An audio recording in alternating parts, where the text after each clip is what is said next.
nonton Sumsel Virtual Fest di YouTube-nya Tribun Sumsel dan Seripuku TV. Yuk, siapa ya bintang tamu kali ini? Coba saksikan langsung ya.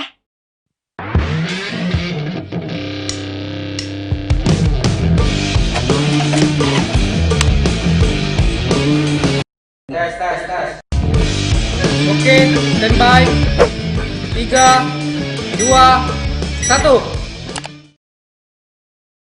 Warahmatullahi wabarakatuh. Selamat siang, selamat menyaksikan kembali di Sumsel Virtual Fest 2020 di segmen Live Talk Healthy Life bersama saya Isratna dan di samping saya sudah ada Ibu cantik.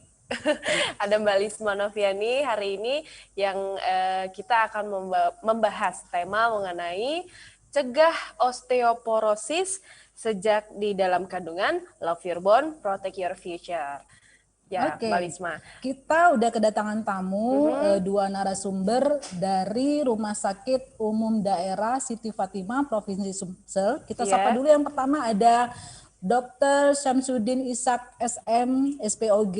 Beliau adalah Direktur Rumah Sakit Umum Daerah Siti Fatimah, Provinsi Sumsel. Assalamualaikum, Dr. Syam.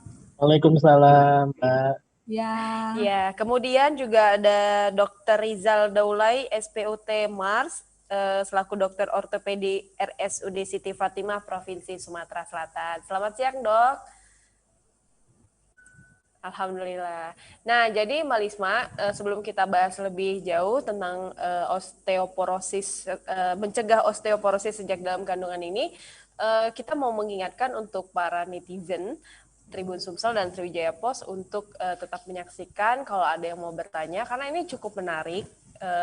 Kebetulan besok juga peringatan Hari Osteoporosis ya, Mbak Lisma. Nah, jadi silahkan untuk bertanya di kolom komentar, nanti akan kami sampaikan dengan dua orang narasumber kami yang siang hari ini sudah hadir di layar virtual. Baik, kalau gitu langsung aja Mbak Lisma mungkin. Ya, Pak Dokter, ini sebenarnya tema ini berangkat dari RS Siti Fatimah yang katanya besok adalah Hari Osteoporosis Sedunia ya, Pak Dokter ya. Tema kita adalah mencegah osteoporosis sejak dari dalam kandungan. Nah, ini sebenarnya isu yang menarik karena saya melihat beberapa pemberitaan di media massa bahwa pengidap osteoporosis ini cukup banyak di Indonesia itu, setiap tahun itu sekitar 2 juta lebih, selalu bertambah gitu.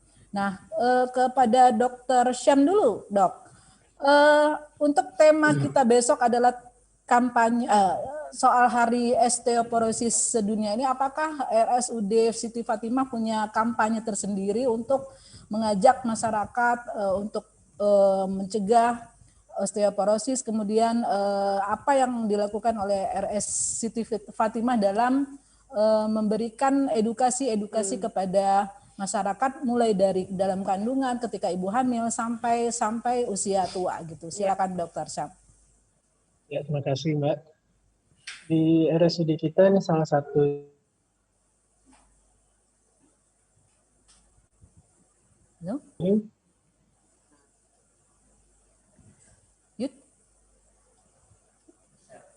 kalsium pencegahan osteoporosis, terutama khususnya pada ibu-ibu hamil. Nah, kita memperingati hari ini dengan sebisa mungkin mensosialisasikan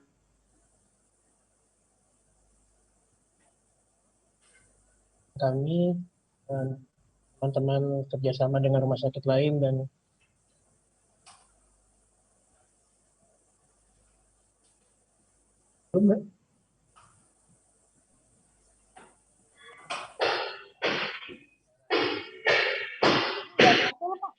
mau nge-share ya Pak ya? Share paparan gitu? Nggak tampil Pak?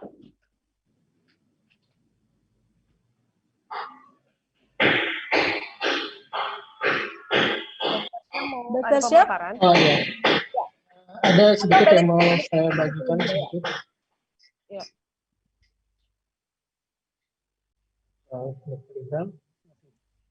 Baik. Kebetulan mungkin Dokter Syam sedang mempersiapkan poin-poin untuk pemaparannya.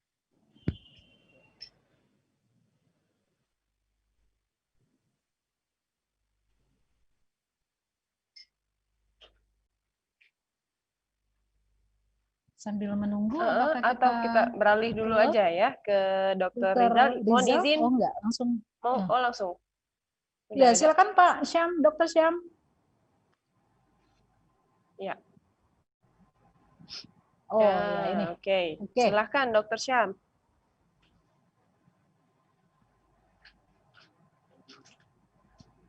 Audionya boleh dihidupkan, Dokter? Kebetulan tidak ada suara di sini. Oke, baik. Silahkan dilanjutkan, Dokter Syam. Ya, ini sedikit share saja. Ya. Mbak. Jadi yang sering jadi permasalahan kan ini terjadilah osteoporosis pada saat kehamilan dan pada saat menyusui, yang paling sering menjadi isu kan. Osteoporosis sendiri sebenarnya kondisi di mana kepadatan tulang ini mulai berkurang karena kan tulang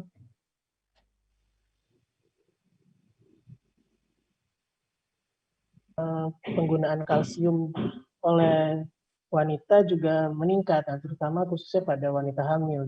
Ya. Tulangnya menjadi lemah dan mungkin nanti ada keluhan seperti rasa nyeri dan gangguan pada fungsi. Nah, osteoporosis ini pada wanita hamil risikonya menjadi sedikit lebih tinggi dibandingkan wanita yang tidak hamil. Kenapa? Karena ini. Pada wanita yang tidak hamil, variasi kebutuhan daripada kalsium per hari itu rata-rata 1000 sampai 1100, itu tergantung pada usianya. Nah, pada wanita hamil terjadi peningkatannya antara 1200 dan 1300 karena kalsium itu juga digunakan oleh janin yang berada pada kandungan untuk membentuk kerangka dan strukturnya. Ya, gigi bayi, tulang bayi itu kan dibentuk diambil dari kalsium yang ada di ibu. Dan ini yang menyebabkan apabila kebutuhan ini tidak terpenuhi, maka ada kemungkinan dia akan mengambil cadangan yang ada di tulangnya ibu. Sehingga padatan tulang ibu mulai turun dan berkurang. Jadilah yang dinamakan pregnancy and lactation induced osteoporosis. PLO. Nah, permasalahannya PLO ini tidak akan muncul keluhan kecuali terjadi permasalahan pada tulang atau jatuh atau terpeleset dan baru ada gejalanya karena dia bersifat silent. Karena padatan tulang itu bila tidak ada gejala maka tidak akan muncul dan tidak akan terlihat. Ini yang kadang-kadang orang jadi tidak tahu nih saya di mana posisinya, apakah saya sudah kena atau belum. Nah, ini harus diperhatikan. Ada beberapa faktor risiko pada pregnancy and lactation induced osteoporosis ini. Ada nggak dulu di keluarganya riwayat? Atau pernah nggak dia punya riwayat patah tulang? Nah, atau bagaimana dengan dietnya? Ini yang lebih jadi permasalahan adalah kadang-kadang wanita ini merasa saya sudah makannya cukup banyak begitu dalam hal porsi. Tetapi yang kita cari sebenarnya bukan kuantitas tapi kualitas. Betul, kalsium dan vitamin D. Ini kalau dia rendah kualitasnya itu kurang bisa berbahaya bagi kepadatan tulangnya. Nah, ini yang harus dari sini biasanya kadang-kadang kita pada prakteknya dokter spesialis kandungan selalu memberikan tambahan asam folat untuk perkembangan otak janin, kalsium dan vitamin D. Nah, dari makanan, sayur-sayuran yang hijau terutama itu memiliki kandungan makanan yang dibutuhkan untuk memenuhi kebutuhan makro dan mikronutrien pada ibu hamil. Dan yang paling penting sebenarnya ada di posisi di makanan. Jadi obat-obat kalsium dan vitamin D ini bersifat suplementasi atau penambah. Ada wanita-wanita yang memang secara kemampuan untuk mendapatkan nutrisi via makanan itu sedikit lebih rendah. Mungkin itu. Terima kasih. Kalau misalnya ibu hamil suka sakit gigi gitu dok, apakah itu salah satu janin mengambil kalsium juga dari ibunya itu dok? Ya, sakit gigi ini kan perlu kita pastikan dulu apakah permasalahannya itu pada gigi yang keropos atau mudah rapuh. Apabila permasalahannya pada kerapuhan pada gigi sehingga terlihat seperti keropos di tulang, memang ada kemungkinan ada permasalahan pada intake daripada kalsium si ibu. Iya. Dokter, apakah kalau melihat ini kan berarti perempuan itu jauh cenderung lebih Berisiko. rentan dan Iya. resiko ya kena osteoporosis. Nah, kenapa dok? Apakah memang kekuatan kalsium di dalam tubuh perempuan ini memang tidak sekuat laki-laki atau seperti apa dok? Dalam ilmu medisnya?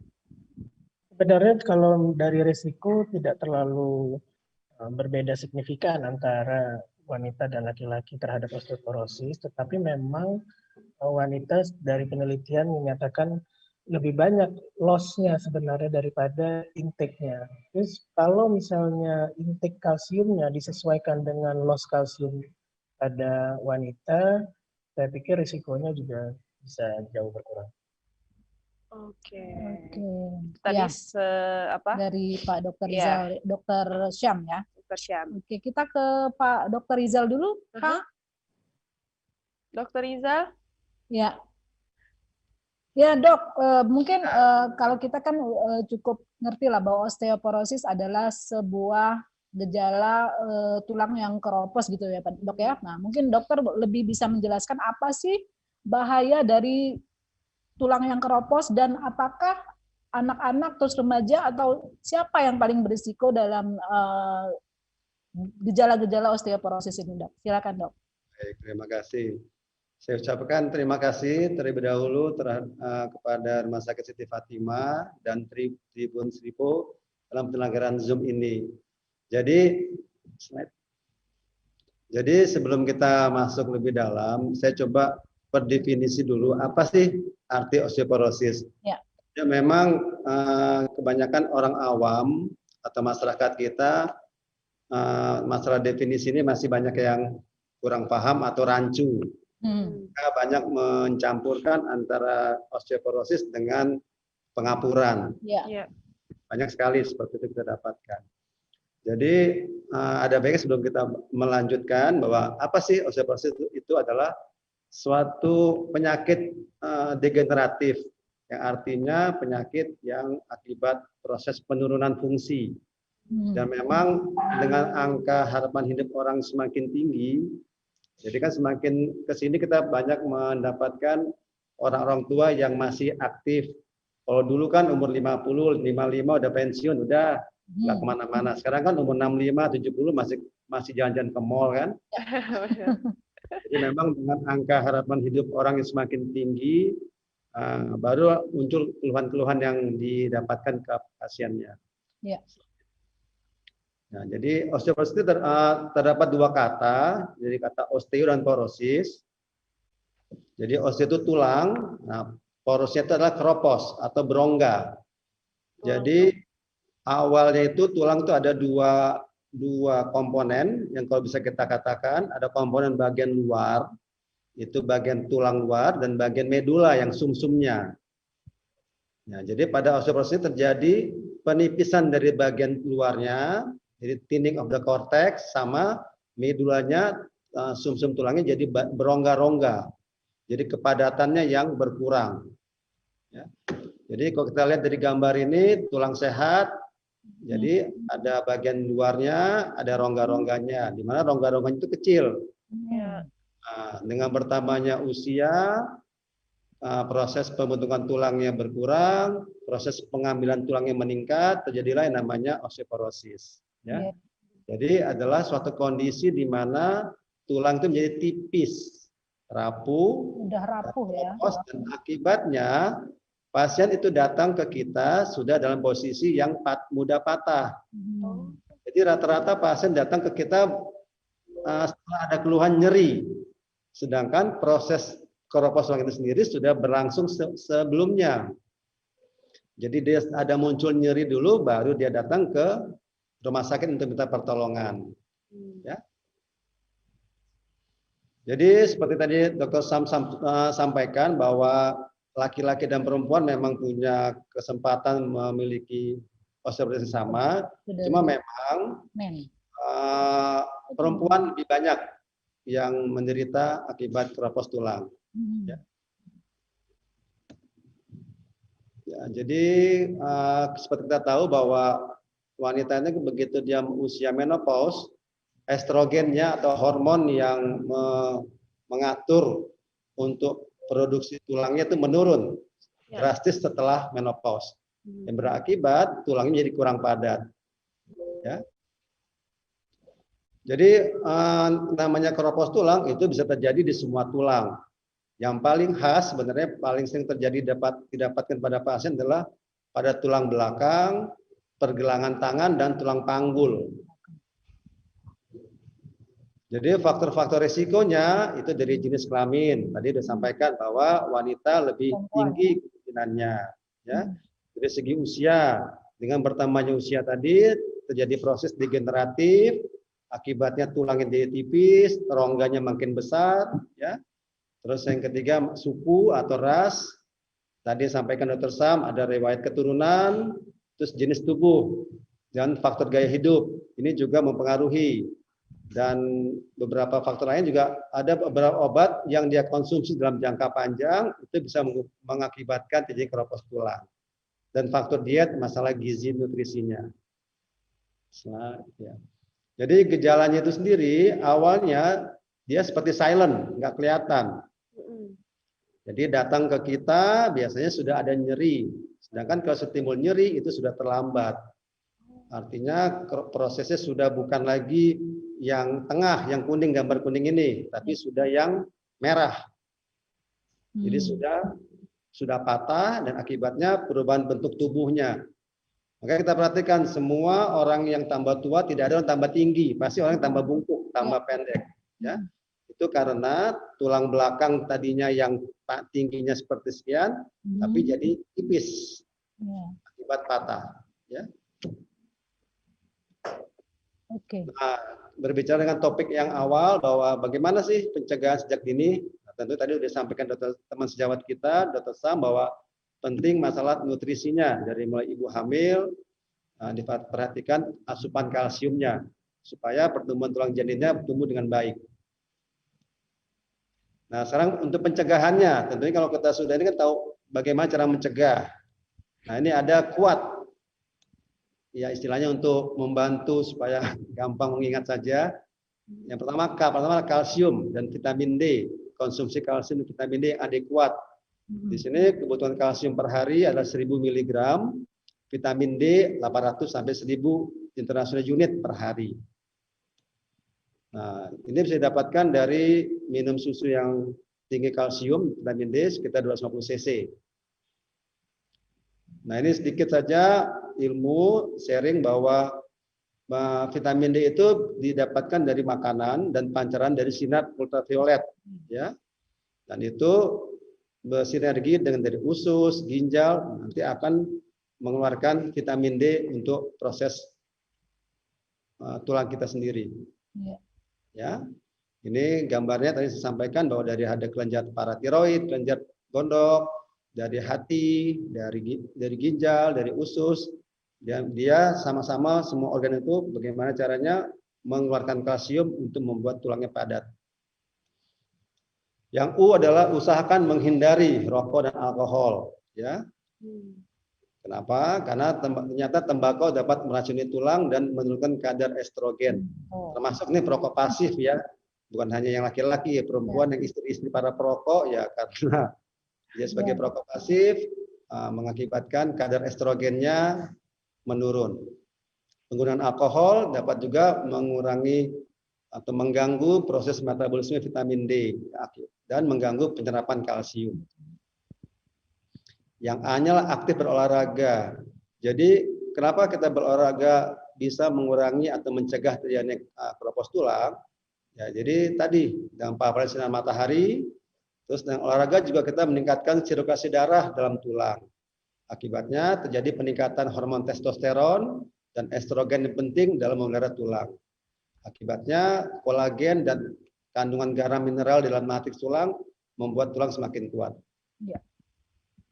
Nah, sekarang banyak mitos kan, iklan tentang susu untuk mencegah osteoporosis, Apakah tulang yang lemah bisa dirasakan? Osteoporosis itu adalah bagian alami dari penuaan. Jadi memang semua orang yang hidup pasti akan mengalami proses penuaan. Kita tidak bisa menghindarinya. Cuma bagaimana caranya proses yang tadi terjadi itu tidak berlangsung cepat. Ya. Seperti kita tahu bahwa puncak tulang itu pada usia 30 tahun. Begitu kita dekade 3 itu prosesnya terjadi penurunan.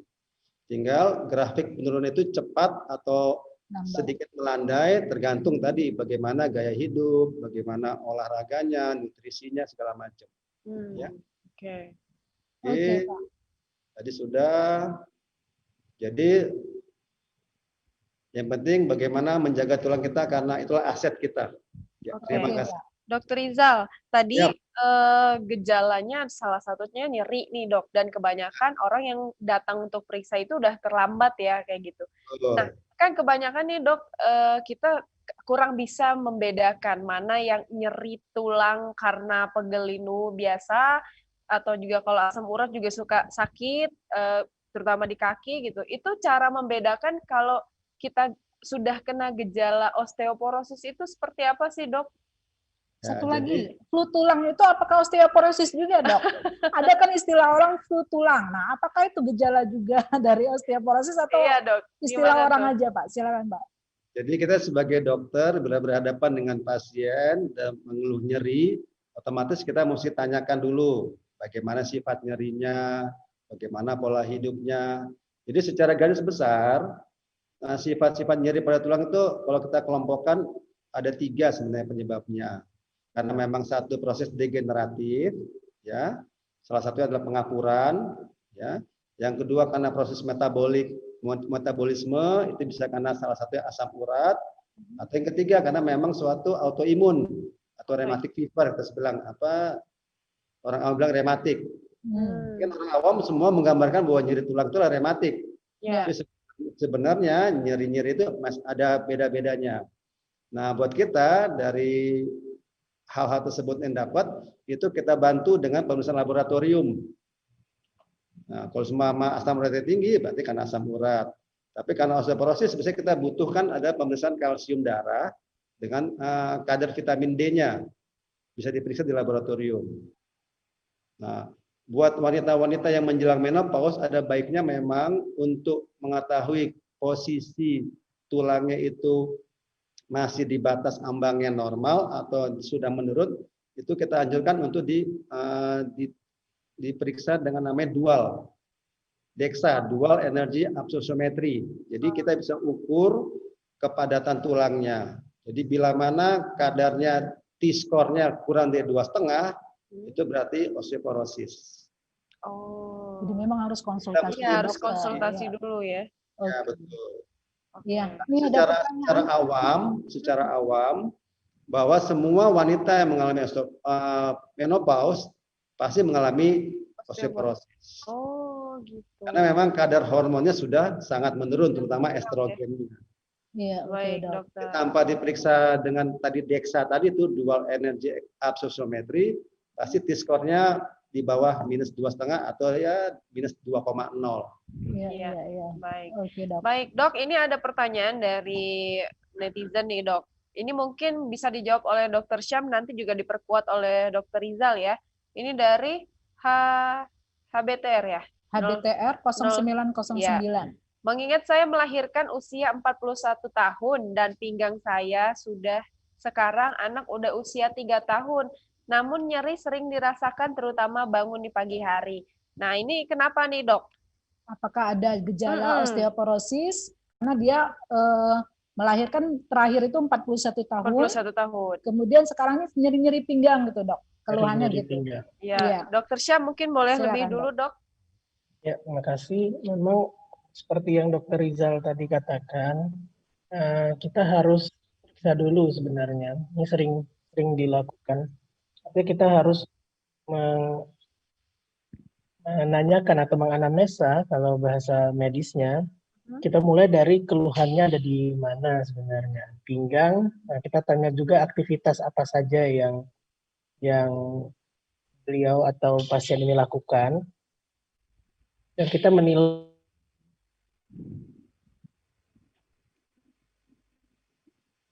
rangkum dan nanti baru bisa kita simpulkan. Misalnya kalau memang ternyata pasien ini punya aktivitas yang cukup berat, terutama dalam hal mengangkat. Nah, itu kan memang ada korelasi dengan nyeri di daerah yang ini. Tetapi kalau memang ternyata aktivitasnya ringan-ringan saja.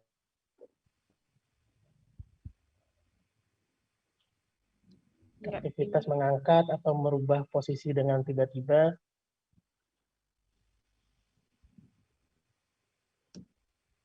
Kita memang tidak tercukupi asupan kalsium yang dibutuhkan sesuai dengan kebutuhannya. Nah, itu memang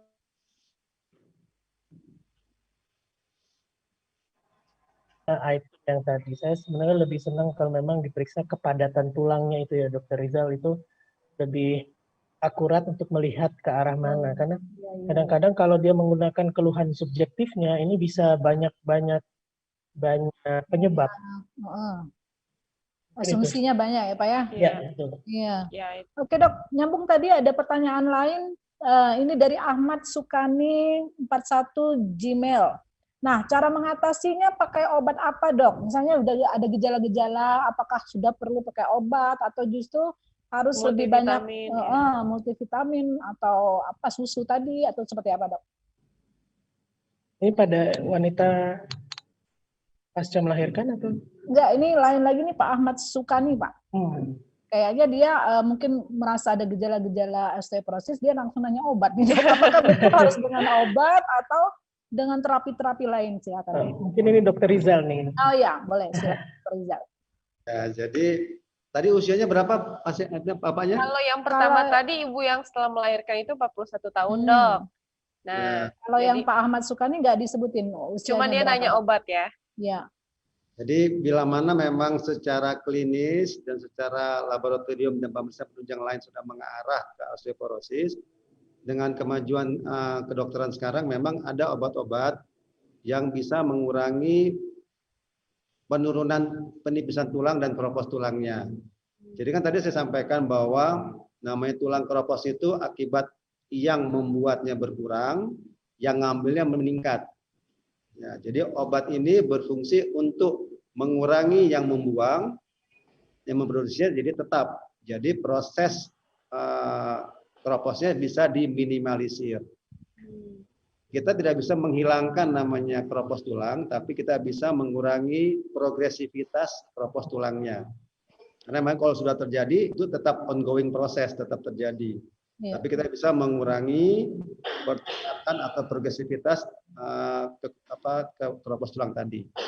Karena ada pemberian obat-obatan. Iya, iya. Ada Ahmad Sukani tadi Pak? Ya. Apa perlu langsung obat atau seperti apa Dok? Kalau dari pertanyaan Pak. Kalau memang keluhannya sudah dirasakan, ada baik kita dibawa ke klinik dulu untuk kita konsultasi dokter ya. Oke, iya. Iya. Pak Dokter Syam kembali lagi nih Pak Dok. Ya, kalau misalnya ibu hamil asupan kalsiumnya kurang, kemudian juga mungkin jarang periksa ke dokter, apa yang akan terjadi kepada bayinya Dok? Janinnya ketika dia lahir? Sebahaya apa resiko-resiko yang mungkin akan terjadi pada bayi dan kemudian ketika dia dewasa nanti? Ya.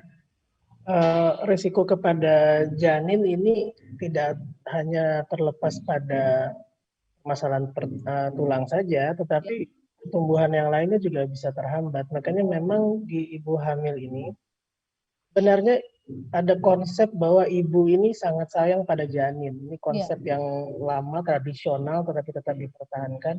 Hingga untuk memenuhi kebutuhan janin, ibunya rela berkorban, baik langsung maupun tidak langsung. Sebagai contoh saja, apabila janin membutuhkan kalsium tinggi untuk pertumbuhannya, maka ibunya secara tidak langsung diambil gitu oleh si janin untuk memenuhi kebutuhannya janin. Itu juga dengan asupan-asupan lain. Nah, memang dampak pertamanya akan muncul pada ibunya sebenarnya, mulai ada keluhan pada tulang, ibunya mulai lemah, Nah, jadi karena dia sangat mempertahankan janin. Nah, kalau sampai ibunya sudah drop, nah bisa biasanya kita cek melalui ultrasonografi. Sekarang dengan perkembangan teknologi, kita kita akan lihat kurva pertumbuhan janin. Jadi kalau sampai ibunya sudah drop, lalu dalam pemeriksaan itu ternyata janinnya juga mulai terhambat pertumbuhannya. Nah, ini bisa harus segera kita lakukan intervensi. Artinya akan berdampak jangka panjang nih pada si janin pada saat nanti dilahirkan. Iya, iya, iya. Dok, waktu sedang mengandung, apakah ibu hamil memang selalu diberi mungkin vitamin yang Asam, iya ya, asam apa itu tadi? Iya. Asam Ya, asam folat. asam Ya. folat. Selain dari resep obat atau vitamin dokter untuk ibu hamil, apakah Nutrisi yang dia boleh dok untuk minum vitamin yang lain untuk memenuhi atau mencukupi kandungan kalsiumnya seperti itu? Ya, jadi konsep asam folat ini karena memang asam folat ini dibutuhkan dalam porsi besar pada awal-awal kehamilan. Dan itu memang kadang-kadang didapatkan dari makanan itu tidak terlalu banyak ya. Sehingga memang asam folat adalah salah satu esensial yang harus kita tambahkan gitu. Nah, kalsium dan vitamin D ini sebenarnya ada yang memberikan secara reguler terlepas dari si ibu mampu atau tidak mampu memenuhi kebutuhannya dalam di diet makannya, tetapi ada beberapa yang melihat potensi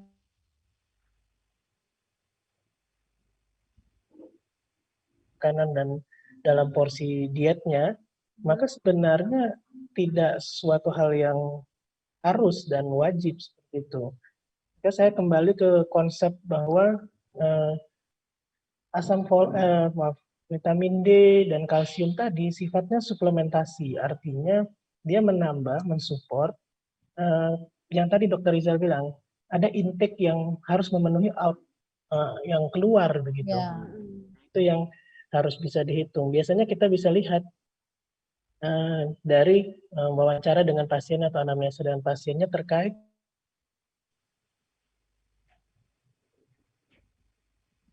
makan dok, setiap makan 1 piring gitu, 3 kali sehari begitu. Nah, itu yang kuantitas yang dia lihat. Kemudian kan yang kita lihat kan kualitasnya kualitas kan. Dari makanan. Ya.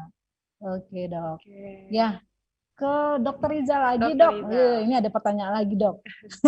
Dok, untuk saya perempuan yang 40 tahun ke atas ini gaya hidup seperti apa yang bagus untuk diterapkan guna mencegah osteoporosis dok? Nah, apalagi ini masa pandemi ya dok, silakan dok, gimana nih caranya dok? Ya, jadi prinsip tadi bahwa untuk pencegahan tentunya kan kita dengan pola makan dengan kecukupan dari kalsium dan vitamin D. Yang kedua adalah exercise. Kita ada kuat kan konsumsi kalsium, vitamin D, terus apa U-nya tadi? Ayo. Lupa juga. Kalsium. Terus olahraga yang terakhir ya dok ya. Ya. Karena dengan olahraga tadi bahwa dengan kita terpapar sinar matahari, otomatis vitamin D kita akan bekerja. Nah, kemudian tentunya untuk mengurangi resiko terjadinya suatu osteoporosis yang lebih lanjut, ya. Nah, tadi kan usahakan mengenai rokok dan alkohol yang U-nya ya. Ya. Nah, terus yang A-nya tadi kita aktif olahraga. Oke. Dan tadi terakhir adalah ini. Oke. Jadi tentunya dengan pola hidup yang sekarang dengan zamannya pandemi dengan WFH, jadi bisa melakukan aktivitas fisik di rumah, berolahraga, dan memang sebenarnya olahraga yang aman dan paling baik adalah yang weight bearing. Jadi ada tekanan dengan ini apakah berjalan, apakah berlari. Tapi dilihat-lihat dulu. Kalau pasien memang sudah ada pengapuran, ada istilahnya osteoartritis di lututnya, memang berjalan ada gangguan. Makanya pilihan utama untuk pasien-pasien sudah usia lanjut disertai ada penyakit pengapuran, biasanya kita anjurkan cuma berenang dengan sepeda. Karena itu memang dua olahraga yang tidak ada weight bearing, ada penekanan di dalam sendi-sendi lutut. Iya. Oke. Ya, dok, Kalau untuk asupan makanan, misalnya kan kita kan nggak tahu dok ya kandungan, misalnya kalau kita tidak mau, tidak terlalu ingin minum susu, mungkin ada yang nggak suka ya, terus atau minum suplemen yang dijual di luar sana. Nah, apakah misalnya di makanan itu seperti apa dok? Yang misalnya kalsiumnya tinggi, contoh itu misalnya apa? kalau Contohnya? sayuran, sayur apa gitu ya? Bisa juga gitu. Misalnya apakah pisang katanya kalsiumnya tinggi dok? Apakah benar gitu, gimana dok? Jadi kalau pisang bukan kalsium ya, kalsium ya dok ya? Kalium kali ya dok ya? Kalsium dan kalium berbeda. Makanan yang selain minum susu tentunya kayak makan ikan, ya, protein dari telur itu juga tinggi kalsiumnya. Semua ikan tinggi kalsiumnya. Terutama kan orang-orang Palembang kan suka makan pempek. Ada lok. Iya. Kalau di buah dok apa dok? Nggak ada ya di buah ya? Buah rata-rata memang mengandung, terutama kayak apel, kayak mangga itu mengandung kalsium. Oh iya oke. Tapi kalau yang 50 tahun ke atas tadi memang perlu susu tambahan tadi ya dok? Susu khusus kalsium gitu dok? Benar jadi kalau sudah usia sudah lanjut, di mana pola makannya sudah banyak berkurang, mungkin dibantu suplemen. Tapi kalau masih pola makannya masih baik, kayaknya suplemen belum perlu. Makanya tadi seperti kata Dr. Sam, dilihat pola makannya.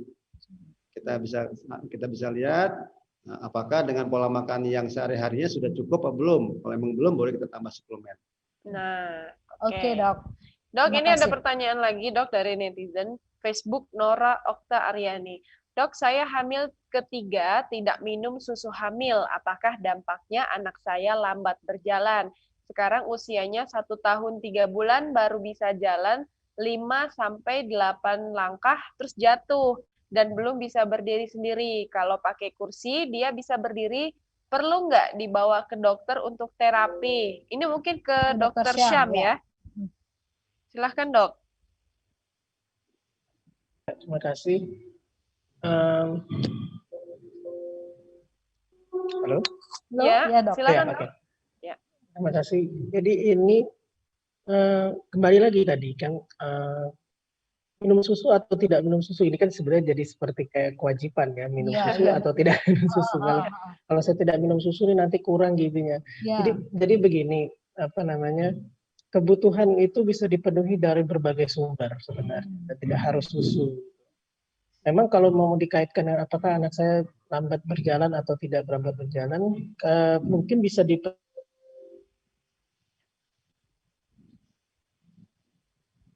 bayi, maka itu proses itu tidak bisa dikaitkan langsung dengan dulu saya nggak minum susu dok misalnya. Tapi kalau dulu saya nggak minum susu dok, tapi asupan gizi saya sebenarnya cukup setelah ditelusur, maka dampak langsung kepada si janin pada saat di dalam kandungan ataupun pada saat sudah lahir di bayi itu tidak langsung ada dampak permasalahan, karena misalnya dia nggak minum susu nih, tapi dia bisa misalnya makan produk lain seperti misalnya asupan ikan, telur itu cukup gitu. Jadi tidak mengganggu sebenarnya pada proses pembentukan tulang si janin pada saat di dalam kandungan. Nah, memang kalau yang lazimnya kan 9 bulan sampai 12 bulan itu sudah bisa berdiri kuat gitu ya. Nah, ini kan mungkin kan kenapa jalan terjatuh. Satu, latihannya, kita lihat pola melatih si anak untuk berjalan. Kedua, tentu kan pada saat anak sudah lahir, itu kebutuhan kalsium si anak kan di intake atau masuknya via ASI selama 6 bulan, lalu PASI setelah itu. Nah, itu yang diperhatikan. Nah, memang kalau memang masih ragu terkait dengan kenapa ini jadi masalah, satu memang diperiksakan ke dokter anak. Lihat apabila strukturnya tidak ada permasalahan, berarti ini permasalahan pada pola latihan jalan. Artinya memang tidak berdampak langsung, gara-gara tidak berasosiasi. minum susu ya. Mungkin karena mindsetnya orang-orang Indonesia juga sudah terbentuk kalau hamil harus minum susu hamil gitu. Ternyata tidak juga ya dok ya. Oke, baik. Selanjutnya ada pertanyaan lagi Mbak Isma. Rame nih dok, banyak yang nanya nih. Ada dari akun Instagram Mustamil. Ya. Dok, ibu saya umurnya 50-an, sekarang suka sakit punggung belakang bagian kanan. Kira-kira apa penyebabnya, Dok? Nah, ini silakan Dokter Rizal. Dokter Rizal. Jadi prinsipnya tadi bahwa semua keluhan nyeri itu mesti kita singkirkan. Dengan cara kita mesti bertatap muka dengan pasiennya. Jadi kita akan bisa tanyakan dari mulai sifat nyeri seperti apa, adakah riwayat-riwayat lain, nanti baru lakukan pemeriksaan fisik. Nanti baru kita bisa dapat kesimpulannya apa. Tapi secara garis besar, dengan usia-usia 50 tahun ke atas, berarti memang kan bisa terjadi proses penuaan karena keropos tulangnya, bisa karena memang proses pengapuran, atau juga memang ada istilahnya saraf terjepit. Nah, itu kita mesti banyak faktor ya, Pak ya, banyak asumsinya ya. Kita tidak bisa mengeneralisir bahwa sakit tulang adalah keropos, belum tentu. Belum tentu ya, Dok ya. Tentu, ya. Oke. Dok, satu lagi nih. Kayaknya ke Dokter Syam atau ke Dokter Rizal nih boleh jawab. Dari Yuyun Arinda. Dok, saya 32 tahun dan sekarang sedang mengandung 15 minggu. Saya rutin kontrol kandungan dan alhamdulillah janinnya sehat. Terkait osteoporosis, saya pernah merasakan sakit pinggang sampai ke pangkal paha sebelah kanan, Dok, katanya. Silakan, Apakah Dok. itu ada hubungannya dengan osteoporosis gitu, Dok? Maaf. Silakan, Dok. Maaf, sakit apa tadi? Terputus. Sakit pinggang sampai ke pangkal paha sebelah kanan. Ya, Sakit Dok. pinggang berapa? sedang hamil Sedang 15 minggu. minggu. Hamil 15 minggu. Ya.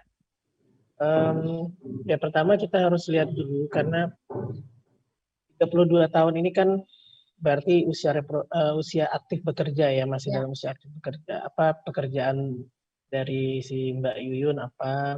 Lalu ada nggak resiko misalnya atau pekerjaan yang menyebabkan dia menggunakan kaki atau beban gitu ya terhadap punggungnya misalnya atau terhadap tadi pangkal paha ya? Pangkal paha ya. Di sebelah kanan yang menjalar ya kan?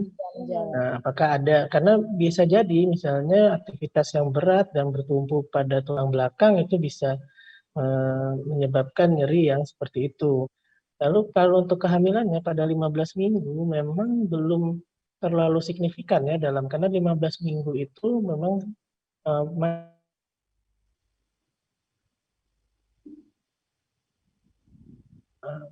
yang membutuhkan kalsiumnya juga belum terlalu banyak. Lalu kalau dikatakan ini ada hubungannya dengan kehamilan karena kehamilannya yang cukup besar juga belum. Artinya memang harus dieksplor kemungkinan-kemungkinan lain di luar dari kehamilannya. Bisa jadi ini adalah dua jenis keluhan yang berbeda ya. Artinya kehamilan adalah kehamilan, lalu ada keluhan yang memang di luar itu. Oke, ini Artinya memang harus disarankan, Dok, ke dokter ortopedi untuk diperiksa atau gimana, Dok? Sekarang pertanyaannya adalah apabila bersifat nyeri dan terus-menerus itu mungkin lebih baik dikonsulkan. Tetapi apabila nyerinya hilang timbul, nah ini harus dipelajari sendiri oleh ibu barangkali pada saat aktivitas apa saja keluhan nyeri itu muncul. Mungkin lagi nyuci ya, pegel. Ini ada tambahannya, Dok. Jadi katanya dia memang disarankan untuk ke dokter ortopedi, namun belum sempat. Nah, ini gimana, Dokter Rizal? Jadi memang pernah disarankan oleh dokter kandungan ke dokter ortopedi. Dia belum sempat nih, Dok. Belum sempat. Ya ke Siti Fatimah berarti. Langsung ke Dokter Rizal mungkin ya. Jadi kalau sifat nyerinya memang sangat mengganggu kualitas hidupnya, memang harus kita eksplor lebih jauh. Karena betul ya kata Sam bilang bahwa belum tentu bahwa kehamilannya menyebabkan nyerinya. Bisa saja nyeri itu berdiri sendiri. Karena sifat nyeri itu kan banyak dari sifat-sifat organ berongga. Apa bisa dari ususnya, apa dari empedunya. Karena kan menjalar. Kalau menjalar itu bisa sarafnya itu menekan ke bagian yang lain. Maka ada baiknya dibawa ke rumah sakit untuk dicari tahu dari mana sumbernya. Nah, itu dia Mbak Yuyun dari Mbak Yuyun ya. Jadi karena belum tentu dari tulang, bisa dari belum tentu ya, Dok ya. Tekanan yang lain. Nah, jadi mungkin kalau sakit pinggang, nyeri dan keadaannya juga lagi hamil belum tentu juga itu ada masalah osteoporosis ya. Kalau terus-menerus dirasakan langsung datang ke dokter untuk konsultasi gitu ya. Baiklah, Jadi itu dia, terima kasih Dr. Syamsuddin dan Dr. Rizal sudah memberi pencerahan lah ya, jawaban-jawaban dari netizen juga mengenai osteoporosis, gejala-gejalanya juga, tadi juga sudah dijelaskan, dipaparkan untuk pencegahannya, pengobatannya. Mudah-mudahan ini bermanfaat untuk semua ya yang menyaksikan Healthy Life dalam tema osteoporosis ya. Oke, terima kasih Dokter Syam. Semoga gak kapok ya. Lain kali kita bisa ketemu lagi. Next time Dr. kita Rizal akan bahas yang lain lagi. Ya. Terima kasih. Oke, Assalamualaikum warahmatullahi wabarakatuh. Ya, itu dia tadi pemirsa Tribun Sumsel dan Sri Puku TV. Di segmen Healthy Life ini kita sudah berbincang dengan Dr. Syam dan Dr. Rizal mengenai bagaimana pencegahan osteoporosis sejak dalam kandungan. Mudah-mudahan ini bisa membawa manfaat yang baik dan positif untuk kita semua. Kalau begitu, kami pamit undur diri. Saya Ais Ratna dan Isma. Nanti sampai bertemu lagi di Healthy Life Sumsel Virtual Fest 2020. Sampai jumpa. Wassalamualaikum warahmatullahi wabarakatuh. Terima kasih. Ini sinyalnya kuat nih Pak. Nah, ini tadi proses live Sumsel Virtual Fest yang menghadirkan narasumber yang seru. Kita akan jumpa lagi besok.